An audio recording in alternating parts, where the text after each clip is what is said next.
war zone.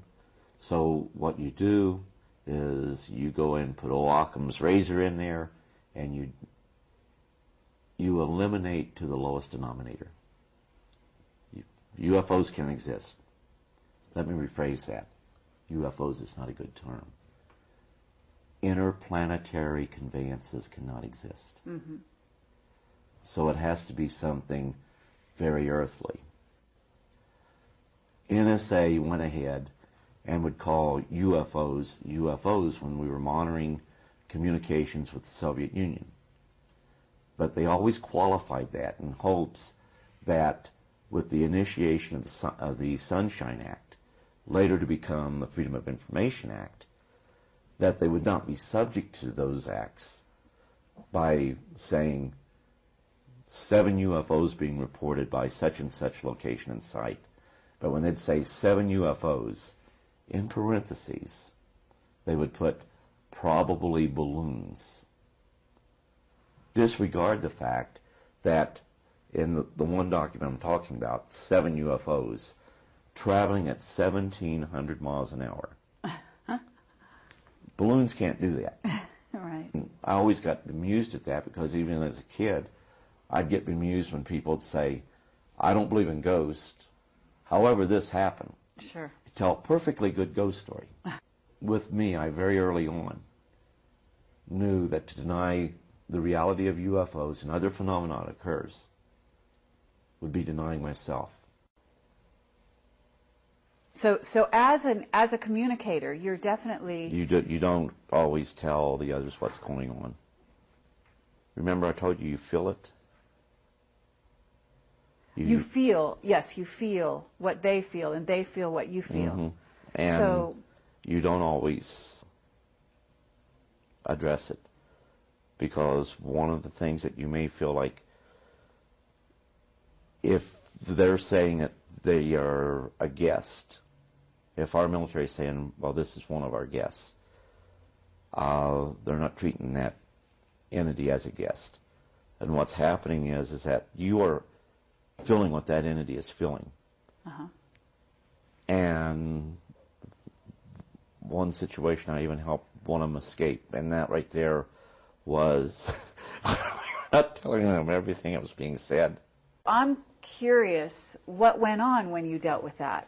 Was it, first of all, what kind of an entity was it? And I understand that they're being held prisoner, but how was it that you were able, and in fact, Dan Bursch talks about the same thing. Well, I don't know whether it was a Stargate or what, but in order, on the inside where we had this entity, if we were to, and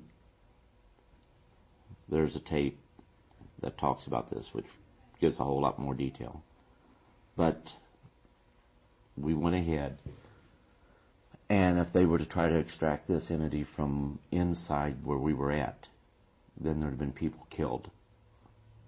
And this entity would not accept that.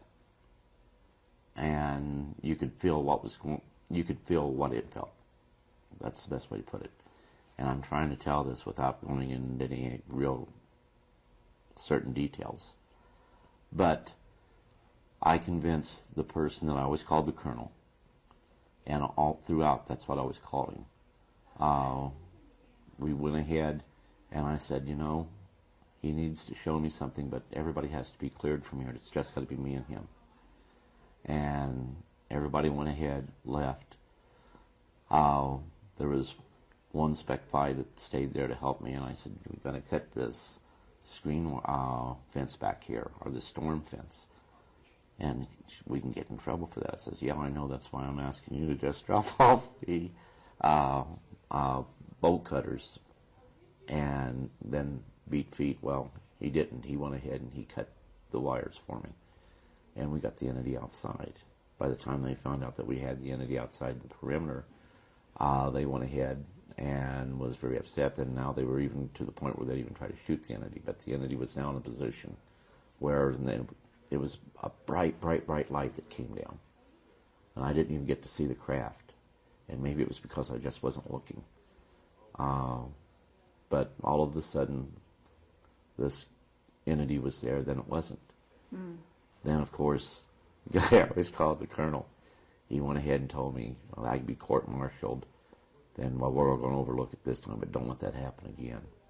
And, of course, I was chastising him. If they're supposed to be our guests, why were we treating them cruel and treating them as prisoners? As a matter of fact, even worse than prisoners.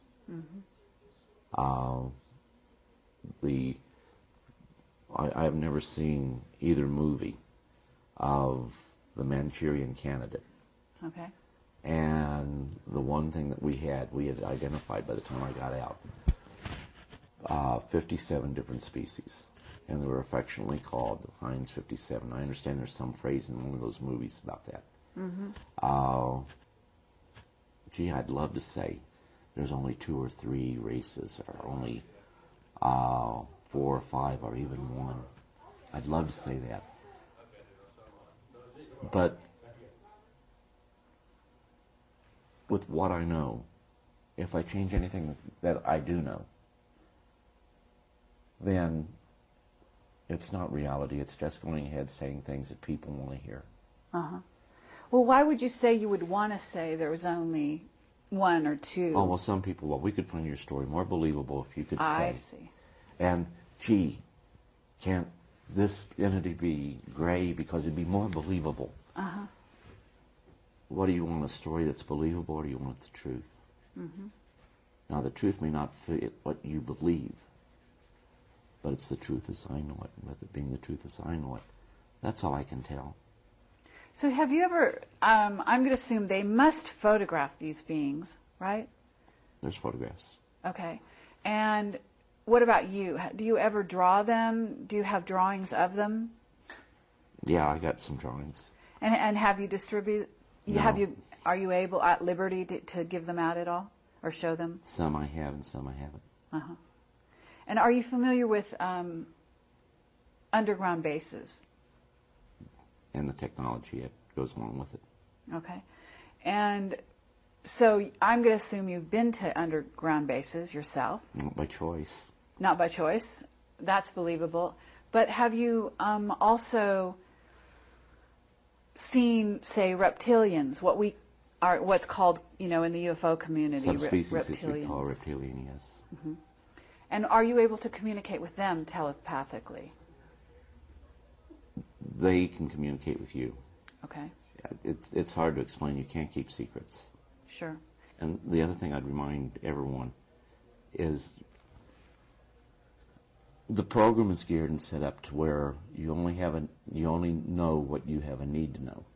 And a lot of times you know more than what you're supposed to know. But you don't know everything. Sure.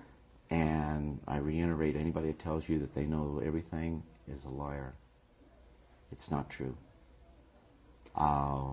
Do you have any special alien friends that have remained with you throughout, that are with you today, communicating? I mentioned one. I'm sorry? I mentioned one. One. Okay, that would be Korona? Correct. Okay. And Korona is, do you know what planet he's from? Mm-mm. You don't? Okay. I know it's about 100 light years away from here, because I always use that as an example. Okay. Real time, from the time they leave, and there's a little nice thing about that, from the time they leave their home planet, which is in a star system about 100 light years from planet Earth, in real-time travel, it's an hour and 40 minutes. That's from marvelous. the time they leave and arrive here. What kind of craft do they use? Do they teleport through space, or do they actually take a craft? Because not all of them. No, it's a craft. If it's a craft. Yeah, they're really traveling. Okay. But it's through a traversable, what we call a traversable wormhole. Now, have you ever gone with them? To the best of my knowledge, no. And the reason I state that, I can remember seeing the stars, that I've never seen them like that anywhere on Earth. But to the best of my knowledge, no. So you don't have conscious memory, is what you mean? Right. Of these incidents, but you could have. Oh, well, there's been some things really scary that's happened